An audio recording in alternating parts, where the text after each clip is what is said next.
আসসালামু আলাইকুম। আমি ডাক্তার তৌশিক হাসান ইমরান। আজকে আপনাদের সামনে নতুন একটি বিষয় নিয়ে আলোচনা করব। আজকে আমার আলোচনার বিষয়টি হচ্ছে শিশুর খাদ্য অ্যালার্জি সচেতনতাই প্রতিরোধের মূল চাবিকাঠি। আপনার সন্তান বারবার সর্দি, কাশি, চুলকানি, র্যাশ বা শ্বাসকষ্টে ভুগছে, তাহলে সাবধান। এটি হতে পারে খাদ্যজনিত অ্যালার্জি। অনেক খাবারই আছে যা কিছু শিশুর শরীরে অ্যালার্জির প্রতিক্রিয়া তৈরি করে।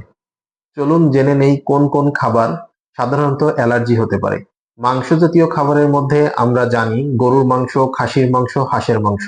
ডিম ও দুধ জাতীয় খাবারের মধ্যে আছে গরুর দুধ, হাঁসের ডিম।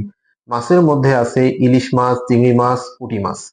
সবজি ও শাক, পুঁই শাক, বেগুন, মিষ্টি কুমড়া। বাদাম ও ডালের মধ্যে আছে চীনা বাদাম, নারকেল, মুসুরির ডাল।